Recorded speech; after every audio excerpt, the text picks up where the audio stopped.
नमस्कार विद्यार्थी मित्रांनो, सर्वांसाठी शुभ प्रभात. चला तर मित्रांनो, स्पेक्ट्रम अकॅडमी मध्ये आपल्या सर्वांचे मनपूर्वक स्वागत. तुम्ही सर्वजण स्कॉलरशिप परीक्षा 2026 ची तयारी करत आहात. ही तयारी करत असताना स्पेक्ट्रम अकॅडमी सदैव तुमच्या सोबत आहे. त्यातीलच आज आपण मराठी जे काही व्याकरण आहे, या मराठी व्याकरणातील एक घटक अभ्यासणार आहोत. यापूर्वी आपण अभ्यास केला होता नामाचा लिंग विचार.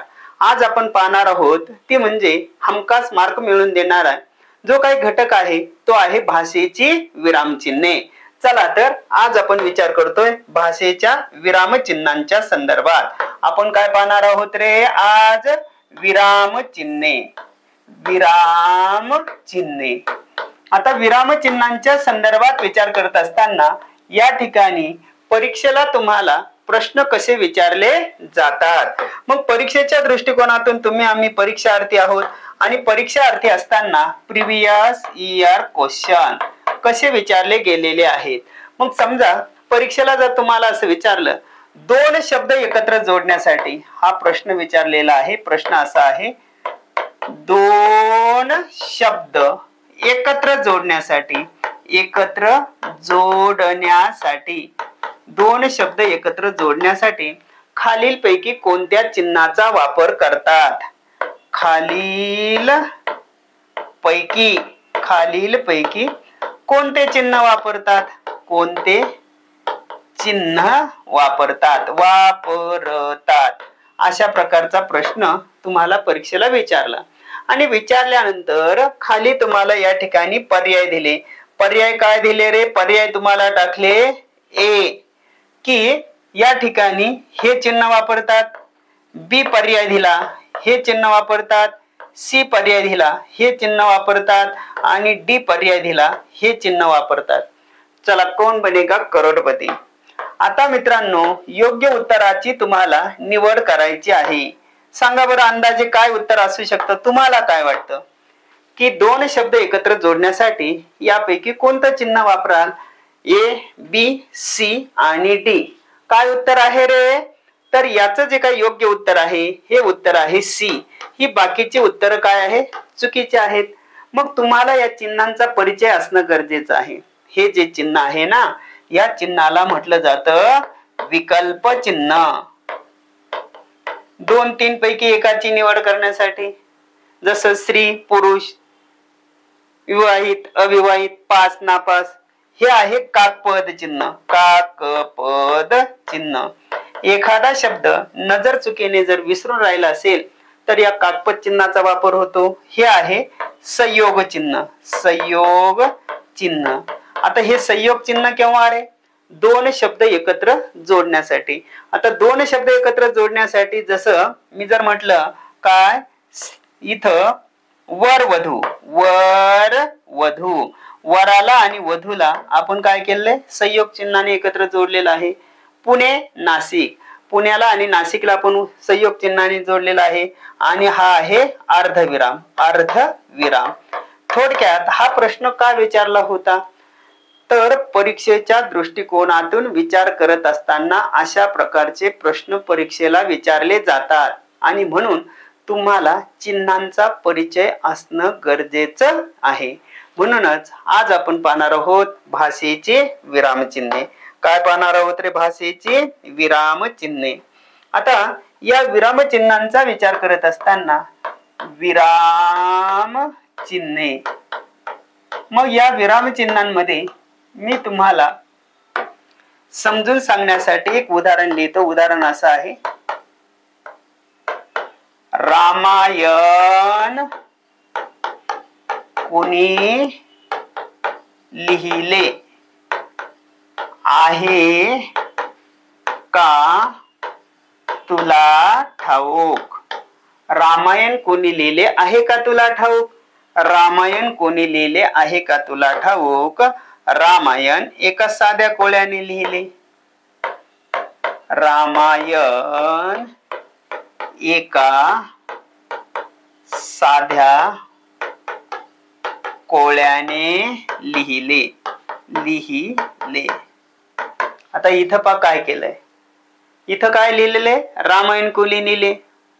हे वाक्य लिहिलेलं आहे, पण या वाक्यामध्ये कोणत्याही विरामचिन्हांचा वापर करता येत नाही. आता वाचन पहा तुम्ही. तुम्ही कसं वाचणार? रामायण कोणी लिहिले आहे? का तुला ठाऊक असं वाचणार, परंतु हे चुकीचं आहे. कारण या ठिकाणी भाषेचे प्रकट वाचन करत असताना कळत नकळत आपण थोडे थांबतो, थोडी विश्रांती घेतो. मग ते थांबायचं कुठं?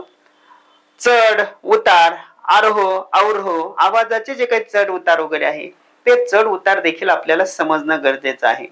मग आपण योग्य पद्धतीने प्रकट वाचन करू शकतो. ओके. मग आता या वाक्यामध्ये कोणत्याही विरामचिन्हांचा वापर केलेला नाही. आता वापर करतो मी. हे पहा, इथं डबल इन्व्हर्टेड पूर्ण केलेला आहे. डबल इन्व्हर्टेड पूर्ण केल्यानंतर इथं स्वल्पविराम दिलेला आहे, इथं प्रश्नचिन्ह आहे. मग आता वाक्य कसं होतंय पहा. वाक्य असं होईल, नीट लक्षात घ्या. रामायण कोणी लिहिले? आहे का तुला ठाऊक? रामायण एका साध्या कोळ्याने लिहिले. रामायण कोणी लिहिले? स्वल्पविराम थांबलं. आहे का तुला ठाऊक? प्रश्नचिन्ह. काय आहे रे? प्रश्नचिन्ह. आणि रामायण एका साध्या कोळ्याने लिहिले. याचा अर्थ काय होतो? भाषेचे प्रकट वाचन करत असताना कळत नकळत आपण थोडं थांबतो, थोडी विश्रांती घेतो. तो विराम ज्या चिन्हांनी दर्शवला जातो त्या चिन्हांना भाषेची विरामचिन्हे असे म्हणतात. काय लिहिलं पहा, व्याख्या मी काय सांगितली. व्याख्या अशी सांगितली, भाषेचे प्रकट वाचन करत असताना, भाषेचे प्रकट वाचन करत असताना कळत नकळत आपण थोडे थांबतो. आपण थोडे थांबतो, थोडी विश्रांती घेतो, थोडी विश्रांती घेतो. तो विराम ज्या चिन्हांनी दर्शवला जातो, तो विराम ज्या चिन्हांनी दर्शविला जातो त्यास काय म्हणायचं रे? भाषेची विरामचिन्हे म्हणतात. विरामचिन्हे म्हणतात. नीट लक्षात ठेवा. भाषेचे प्रकट वाचन करत असताना कळत नकळत आपण थोडं थांबतो, थोडी विश्रांती घेतो. तो विराम ज्या चिन्हांनी दर्शवला जातो त्या चिन्हांना भाषेची विरामचिन्हे म्हणतात. मग आपल्याला थांबायचं कुठं? आवाजाचा चढ उतार कुठं करायचा हे परफेक्ट समजतं. रामायण कोणी लिहिले? थांबलोय. आहे का तुला ठाऊक? रामायण एका साध्या कोळ्याने लिहिले. ठीक आहे. आता ही जी काही विरामचिन्ह आहेत ना, या विरामचिन्हांचे हे प्रकार पडतात. विरामचिन्हांचे हे काय आहे रे? प्रकार. मग या प्रकाराचा विचार करत असताना इथं पहा, विराम चिन्हे प्रकार. काय आहे रे? विराम चिन्हे प्रकार. मग याच्यामध्ये हा पहिला प्रकार आहे, ते म्हणजे विराम दर्शविणारी चिन्हे. आणि दुसरा जो प्रकार आहे त्या दुसऱ्या प्रकाराला म्हटलं जातं अर्थबोध करणारी चिन्हे. एक काय रे? विराम दर्शवणारी चिन्हे. आणि दुसरं काय आहे? अर्थबोध करणारी चिन्हे. आता विराम दर्शवणारी चिन्हे कोणती आहे रे? पूर्ण विराम, दुसरा स्वल्प विराम, तिसरा अर्धविराम, चौथा अपूर्ण विराम, अपूर्ण विराम. हे किती झाले रे? 4. 4 कोणते? पूर्ण, स्वल्प, अर्ध, अपूर्ण. कोणतं झालं रे? पूर्ण, स्वल्प, अर्ध, अपूर्ण. ठीक आहे. आता इकडे कोणते चिन्ह आहे रे? इकडे आहे. मग त्याच्यामध्ये पाचवं जे चिन्ह आहे त्या पाचव्या चिन्हाचं नाव आहे संयोग चिन्ह. सहावं आहे अवतरण चिन्ह. सातवा आहे काकपद चिन्ह. काकपद चिन्ह. आठवं आहे त्याला म्हणायचं स्पष्टीकरण चिन्ह. स्पष्टीकरण चिन्ह. संयोग चिन्ह, अवतरण चिन्ह, काकपद चिन्ह, त्याच्यानंतर स्पष्टीकरण चिन्ह. कोणतं चिन्ह आहे रे? काकपद. मग आता याच्यामध्ये आपल्याला काही गोष्टी लक्षात घ्यायचे. संयोग चिन्ह, अवतरण चिन्ह, काकपद चिन्ह, त्यानंतर काय आहे रे? स्पष्टीकरण चिन्ह. आणि नववा जो काही भाग आहे याला काय म्हटलं जातं? विकल्प चिन्ह. कोणतं चिन्ह आहे? विकल्प चिन्ह. मग आता आपल्याला एका भागाचा या ठिकाणी परिचय करून घ्यायचा आहे. पूर्ण, पूर्ण, स्वल्प, अर्ध, अपूर्ण. मग इथंच 90व्या काय आहे रे? याला प्रश्नचिन्ह. प्रश्नचिन्हानंतर काय आहे रे? तर उद्गार चिन्ह. कोणतं चिन्ह आहे? उद्गार चिन्ह. तर अशा पद्धतीने या ठिकाणी आपल्याला या 10-11 चिन्हांचा अभ्यास करणं गरजेचं आहे. मग चला तर आपल्याला आता सुरुवात करायची आहे. ठीक आहे, सुरुवात करूया. आपण पहिल्यांदा पाहणार आहोत विराम दर्शवणारी चिन्हे. आपल्याला काय पाहायचंय आता? विराम दर्शविणारी चिन्हे. आपण पाहतोय आता विराम दर्शविणारी चिन्हे. आता विराम दर्शवणाऱ्या चिन्हांचा जर विचार वगैरे केला तर हा विचार करत असताना इथं तुम्हाला नीट बारकाईने लक्षात घ्यायचं आहे की विराम दर्शवणाऱ्या चिन्हामध्ये आपल्याला अशा पद्धतीने हा चार्ट या ठिकाणी बनवायचा आहे. मग चार्ट बनवत असताना इथं पहा. मग इथं काय आहे रे? आता लक्षात घ्या. मग इथं आहे चिन्हाचे नाव. चिन्हाचे नाव.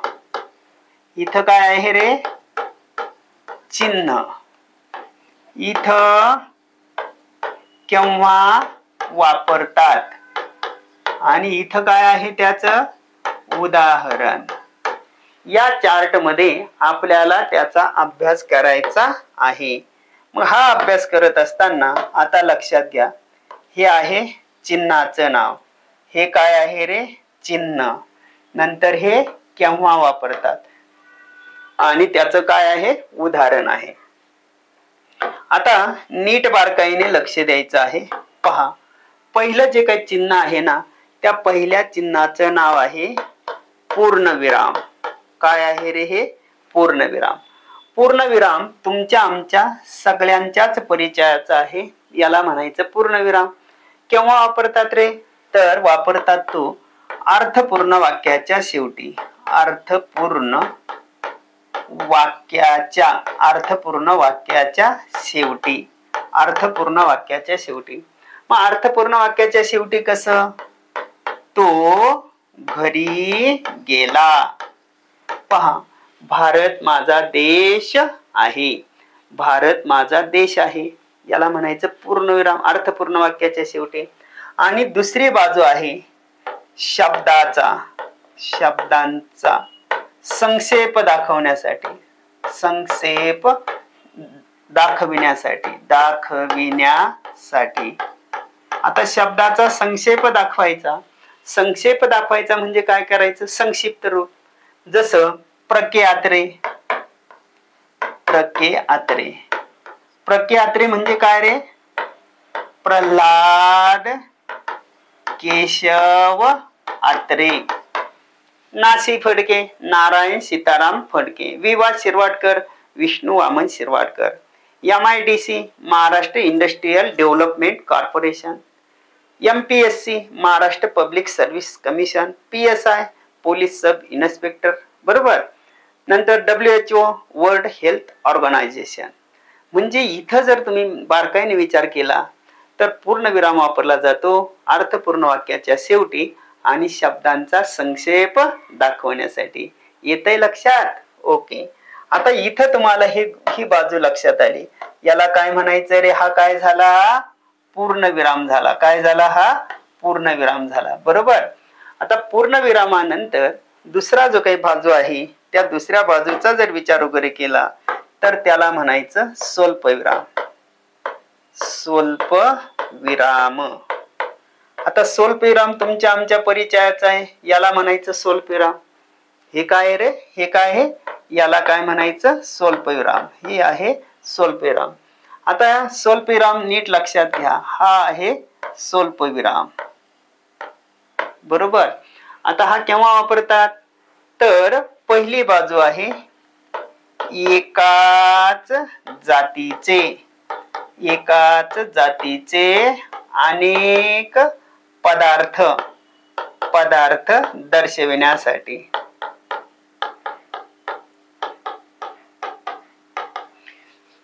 काय सांगितलं? एकाच जातीचे अनेक पदार्थ दर्शविण्यासाठी. मग कसं? बाजारातून काय काय रे? दिपाळीचं फराळाचं काय केलं? लाडू, करंजा, शंकरपाळे, गुलाबजाम. बरोबर. अशा पद्धतीने एकाच जातीचे अनेक पदार्थ दर्शवण्यासाठी. दुसरी बाजू आहे हाक मारण्यासाठी. हाक मारण्यासाठी. आता हाक मारण्यासाठी कसं? मधो, ए मधो, मधो, इकडे ये, इकडे ये, इकडे ये, इकडे ये. ही काय केली रे? हाक मारली. मग तुम्हाला लक्षात घ्यायचं आहे अर्थपूर्ण वाक्याच्या शेवटी आणि हाक मारण्यासाठी. हे परफेक्ट इथं लक्षात ठेवा. ओके. ही कितवी बाजू झाली रे? दुसरी. ही बाजू झाली दुसरी. ठीक आहे. आता पहिली बाजू काय झाली? अर्थपूर्ण वाक्याच्या शेवटी शब्दाचा संक्षेप दाखवण्यासाठी. स्वल्पविराम एकाच जातीचे अनेक पदार्थ दर्शवण्यासाठी आणि हाक मारण्यासाठी. ठीक आहे. आता पुढची बाजू कोणती आहे रे? तिसरी. तिसरी पूर्ण स्वल्प अर्धविराम. अर्धविराम. आता अर्धविराम कोणते? हे दोघ जण एकत्र येतात. याला म्हणायचं अर्धविराम. आता केव्हा? तर दोन छोटी छोटी वाक्य एकत्र जोडण्यासाठी पण परंतुच्या अगोदर. दोन छोटी वाक्य एकत्र जोडण्यासाठी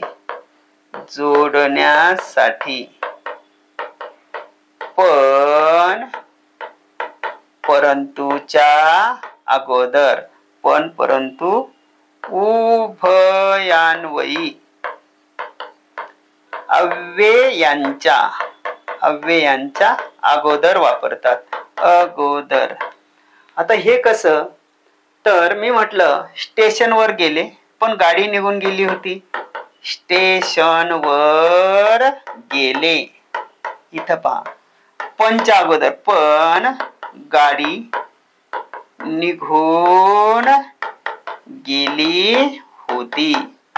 स्टेशनवर गेले पण गाडी निघून गेली होती. स्टेशनवर गेले एक वाक्य झालं. गाडी निघून गेली दुसरं वाक्य झालं. पण या ठिकाणी आपण कशाचा वापर केला रे? तर हा अर्धविरामाचा वापर केला. स्टेशनवर गेले पण गाडी निघून गेली होती.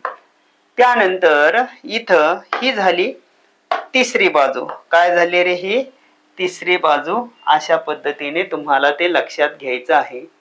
आता यानंतर चौथी जी बाजू आहे त्या चौथ्या विरामाचा विचार करत असताना, चिन्हाचा विचार करत असताना पूर्ण स्वल्प. हे झालं पूर्ण, हे झालं स्वल्प, हे झालं अर्ध. आता चौथी जी बाजू आहे त्या चौथीमध्ये तुम्हाला काय करायचंय? तर चौथी पूर्ण, स्वल्प, अर्ध आणि हे काय आहे रे? अपूर्ण विराम. अपूर्ण विराम. मग अपूर्ण विरामाचा विचार करत असताना याला म्हणायचं अपूर्ण विराम. यालाच दुसरं नाव आहे उपविराम. काय आहे रे? उपविराम. आता हे केव्हा वापरतात? तर तुम्हाला इथं माहित पाहिजे, वाक्याच्या शेवटी तपशील द्यावयाचा असल्यास, वाक्याच्या शेवटी तपशील देताना, वाक्याच्या शेवटी तपशील देताना.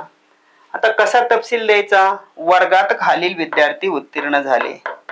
वर्गात खालील विद्यार्थी उत्तीर्ण झाले.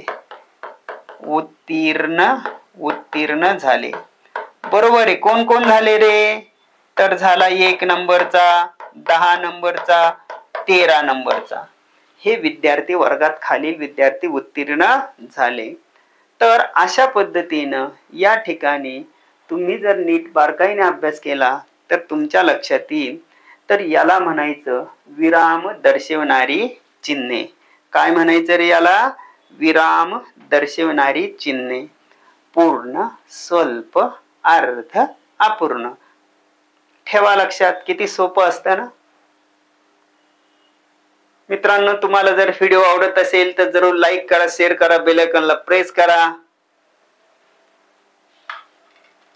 तुमच्या कोणत्याही प्रकारच्या शंका असतील तर तुम्ही अकॅडमीचे क्रमांक तुमच्याकडे आहे, त्याच्यावर तुम्ही संपर्क साधू शकता.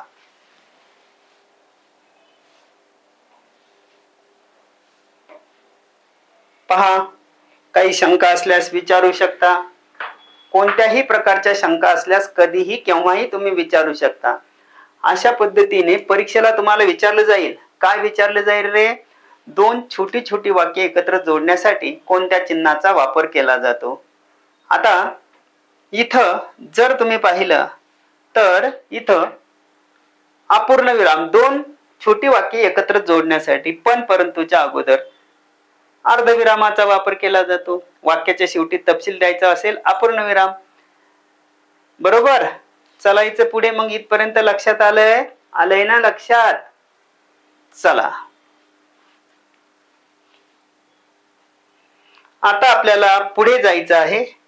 पुढे जात असताना आता आपण पाहणार आहोत ते म्हणजे नेहमीप्रमाणे काय लक्षात घ्यायचंय रे? आता आपल्याला पाहायचं आहे की अर्थबोध करणारी चिन्हे. अर्थबोध करणारी चिन्हे.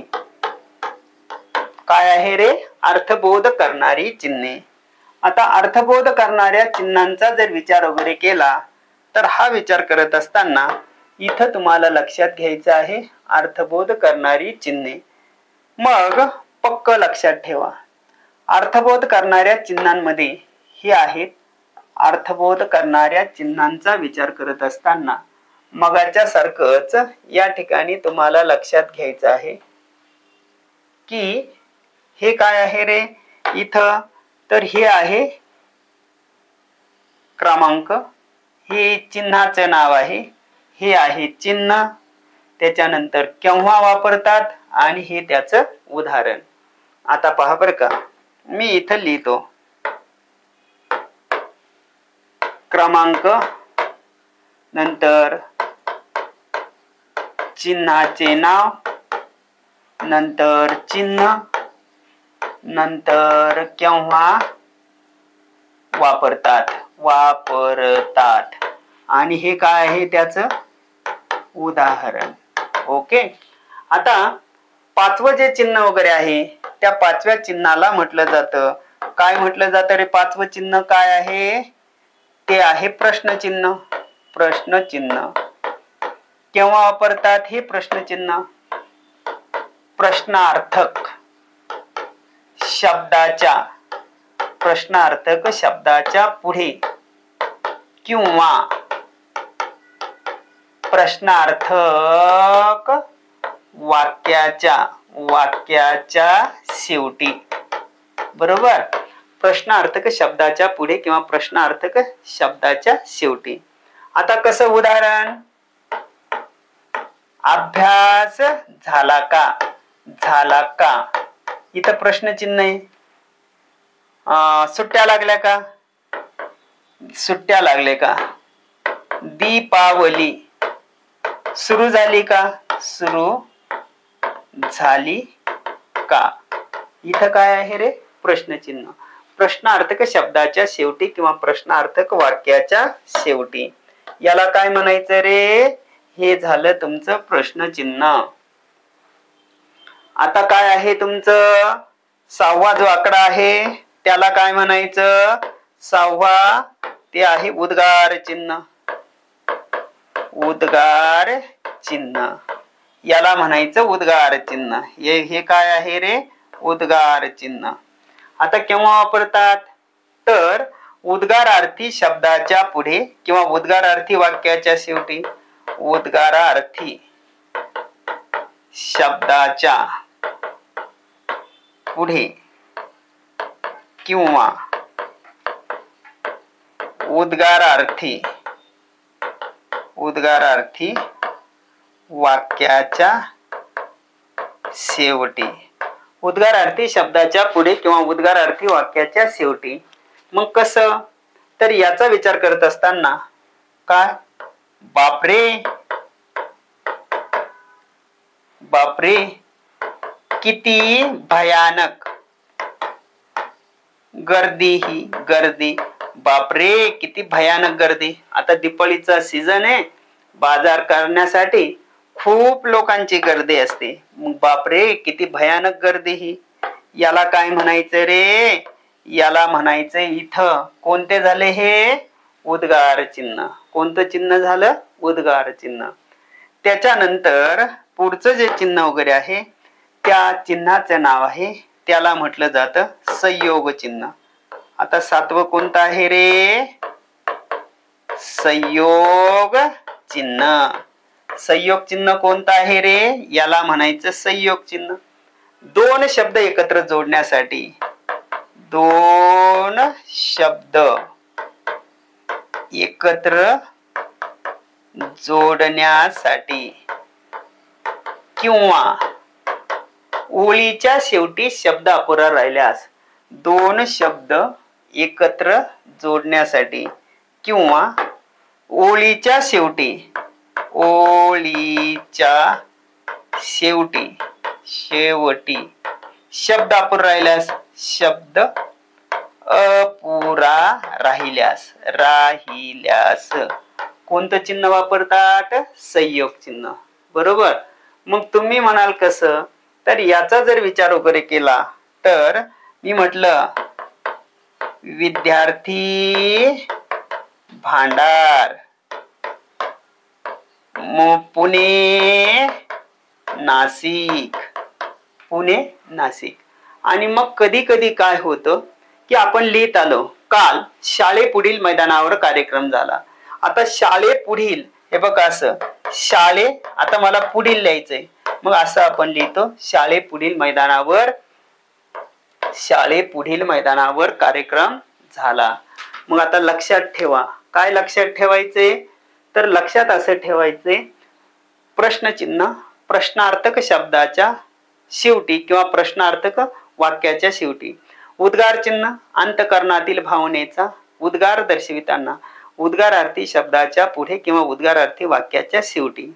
आणि नंतर काय पाहिलं रे आपण, नंतर पाहिलं संयोग चिन्ह, दोन शब्द एकत्र जोडण्यासाठी किंवा ओळीच्या शेवटी शब्द अपुरा राहिल्यास, ओळीच्या शेवटी शब्द अपुरा राहिल्यास. बरोबर.